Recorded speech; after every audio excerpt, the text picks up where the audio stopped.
guys, how you doing?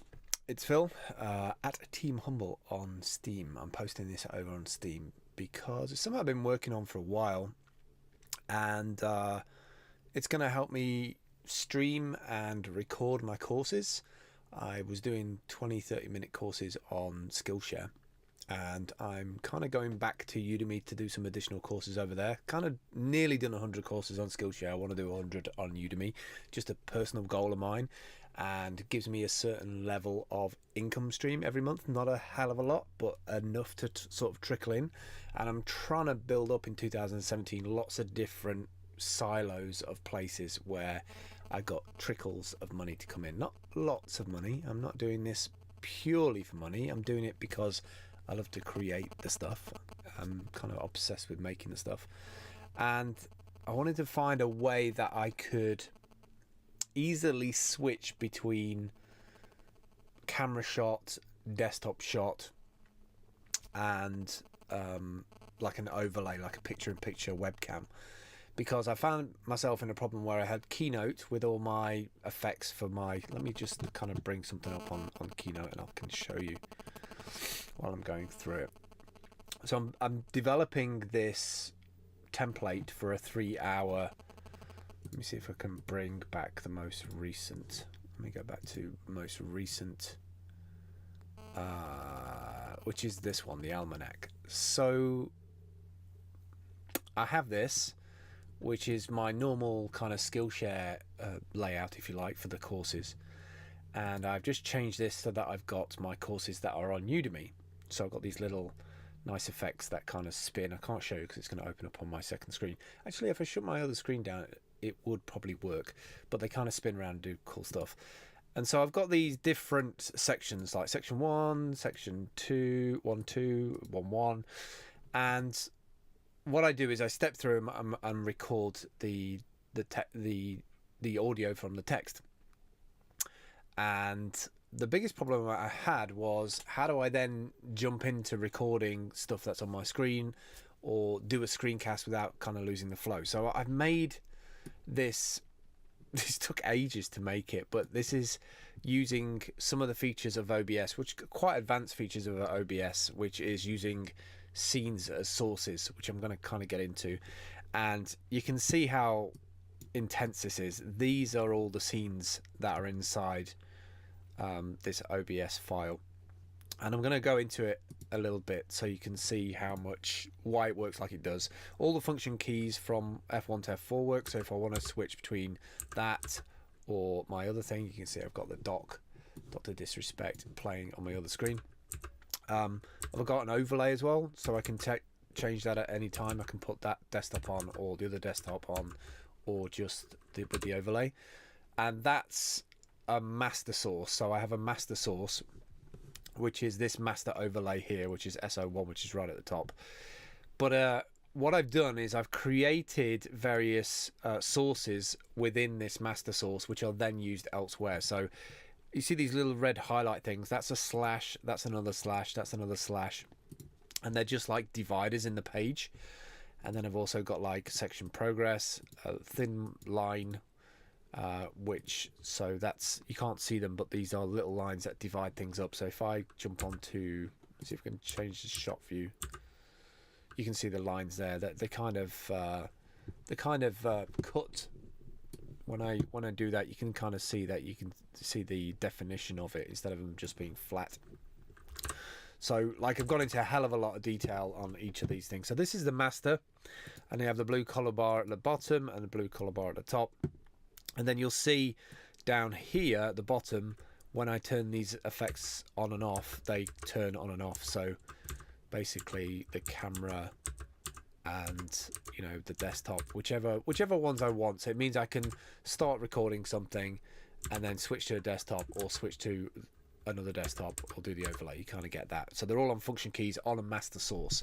Now where it comes pretty powerful is that I would step through these using a cursor key. So that's my master scene. I don't use the master scene. I start on the welcome scene. So I would probably start streaming like this, start streaming and recording locally. And then SO1, I've got a bit of text at the top, which is to say this is my brand new course. I'm going to remind people about the sections and the summary.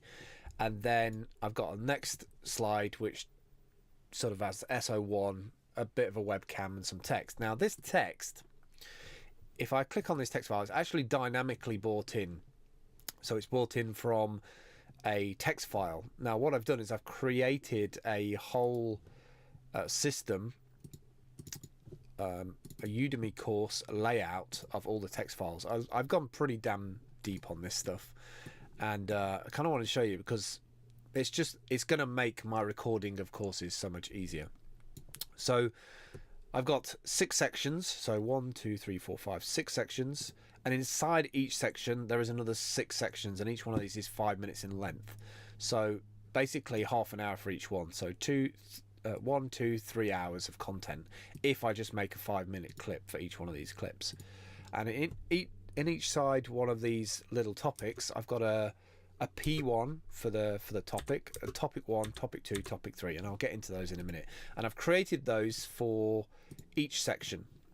So basically I know when I create little 5-minute clips, each one of those 5-minute clips adds up to a section which is 30 minutes, and it means I can do 2 things. I can work on those text files offline if I want to, so I can map out, come up with the text and the topics for each course, for each one of these topics offline. So I could do that on a plane or traveling or in an airport, wherever I might not have internet access. And then when I get to where I'm going, I can fire up and do the stream knowing it's all pulled in. Now you're probably thinking, what do you mean by all pulled in? So that's pulled in as a text file there. So all I have to do is update that text file. That will update automatically in OBS. If I go down another one, this is where it starts to get really advanced, and it took me a little bit of doing because there's lots of different scenes inside of sources. So you'll see here I've got a little green block, and that little green block is basically, say you're in section 1 of this section, and also on the right hand side you've got SO1, P1. Now if I then cursor down on screen, everything's the same, apart from now the topic is pulled in underneath. So this gives me a visual reminder as I'm doing the 5-minute video. I know what the topic's going to be about because it's already on it should be along the top. I'm not sure why it's not along the top. Maybe the other one. There you go. So I need to fix that. There's already a bug that I've not fixed. So you have different topics: topic 1, topic 2, topic 3. They're all brought in by text. Each one of these little sections, so S1, P1, is a 5-minute clip. So I'll go through that, click on the different sections. This gives me a visual reminder on screen. Then I can like jump onto a desktop or whatever shot I want to have bring up using my function keys, and I can record that. Now this gives me super flexibility because it means I can jump in at any time, record a 5-minute clip, and be done and out. I don't have to remember. I don't have to get myself ready. I can just go into it, read the visual prompts as to what section I'm in, and I'm good to go. So I'm not sure why P1 is not working. Let's jump on P2. You can see here, it's pulled in the topic for P2 at the top. File structure 101, organising your assets from the start for easy usage and deployment. So then as I cursor down and go through this section, sorry, I have my cable from my headphones stuck there. As I go down, you'll see it changes from P1 topic 3 with another block on P2. So it's like 2 blocks in, so we're basically on part 2. We can do that for part 3. You see it jumps up. Also you'll see on the right hand side it changes from P2 to P3. Now it sounds more complicated than it actually is. It's just a lot of time doing the different layers. So let me explain things a little bit. What I've got here is that the top layer is here, P1 P2 title, and if I double click on that, it just points to that particular file in that folder structure. And then P2 overlay, I've got a bunch of different overlays, scenes at the bottom here, which is just like that: part 1, part 2, part 3, part 2, part 3, part 4. Now I can't put those into the master file, because if I put them into the master file, then I can't update the different text on the screen. I could do, actually. I could go in and manually change that for each one, because some of the things in OBS are a little bit weird when you're copying layers. If you change the text in one layer, if you copy a layer and then change the text, it changes it in both layers, unless you do a duplicate and then go in and change the title. So it's a little bit like engineered. It's been programmed well, but programmed in the head of a of an engineer in terms of if somebody copies this, then I'm going to change it elsewhere. So it's a little bit difficult to get around. Also, I had it crashing all the time because of what I was trying to do, and I realized that if I was going to copy different sources in, I had to turn the visual, I had to hide the scenes, and then add another one to it. Otherwise, it crashes OBS every single time. I'm really not sure why it does that. So anyway, let me go through to this. So P4, you can see I've got 4 blocks. P5, P6, that gives you a visual representation then on the screen how far along you are in the course. So section progress, full green bar, that means you've done section 1. So section 1, P6, which if you remember on my keynote, if you go back to my keynote page, section 1, and then we've got like 1, 2, 3, 4, 5, 6. So you've got five different sections there. And each one of these is going to be 5 minutes in length. So as soon as you've done that as well, I thought a really nice touch would be to add up the time. So I stop the recording at that point and then add up the time of that section, because it might not be 5 minutes each video clip instead of 30 minutes a section.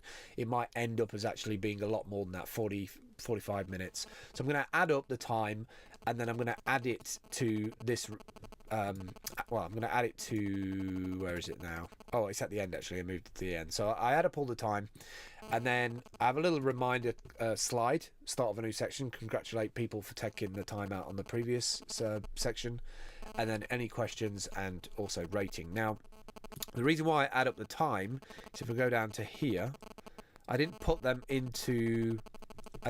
straight after because I need to do the whole course to add up the time. You'll see what I mean. So I created this little section at the end of each section. So when somebody's taking the course, they know that they're 5 minutes into the course, or 15 minutes into the course, or 30 minutes into the course. And then I came up with this idea of why not have a summary at the end of each section. So you've done like 30 minutes of a section, and I've put at the bottom here, this section was X amount of minutes, the next part is X amount of minutes, and you've got X amount of hours and minutes until you've completely completed the course. And I think that's just a nice touch. It's a lot more work. Well, it's not a lot more work, but it is more work for me to do that. But I think it's valuable that people who are learning can jump in and kind of know how much time they've got to dedicate to it, or I'll spend the next half an hour doing this section and then I'll jump into the next section. But also a summary so that you can go away and you can take those ideas that you've learned in that section and actually execute on them. I think a big problem with online courses is that you go through it and you're listening to the knowledge, but then you don't execute on it. So this is a way of doing that. So yeah, it's been a very long process in creating this. Even though a lot of this is copy and paste for the different sections, there is links to lots of different text files, external text files, but it just means that now I've made this, every course that I make after this will be easier. The other thing I will say is the benefit to this is that I have a new idea for doing courses online to actually build up my audience development online. So because it's OBS, that means I can just stream this to any platform I want. And the benefit of having all these different scenes and sources inside OBS is I can kind of treat it like a live webinar or a live course. So the people who are actually watching live can see me with all the issues and all the problems go wrong. And if I have to restart a section or if I get lost in the section, I can stop and start while I'm doing the stream. And then I can edit it later. So the idea is that it's free to learn the course while you're watching it on the live stream. If you join me on Twitch or YouTube to watch the live stream, you know that course, or I'm going to be streaming for 3 hours while I'm recording the course, while I'm making the course. That also means that if you're watching live, that you get the course for free. After I've finished doing the course, I'm going to delete the VOD. I'm going to edit the content that I did in the live stream down to be able to put onto either Skillshare or Udemy. So you have to pay for the kind of video on demand afterwards, which I think is fair because you're not always going to be able to watch the live stream, but you might want to watch or even watch it back, or you don't have enough time to sit there for 3 hours to watch it. So I think that's a fair way of doing it. It gets me more audience and coverage on Twitch or YouTube, whatever live platform I use. And for people who can't watch, they can grab it later on from either one of those course sites and you know, pay for it to download, or pay to actually watch it, or become a member on Skillshare or whatever. And I just think it's a nicer way for me to get into doing more regular live streaming. People get to see the work that goes on behind the scenes, because there's a lot of work that goes into creating a course, and I think that also validates the work.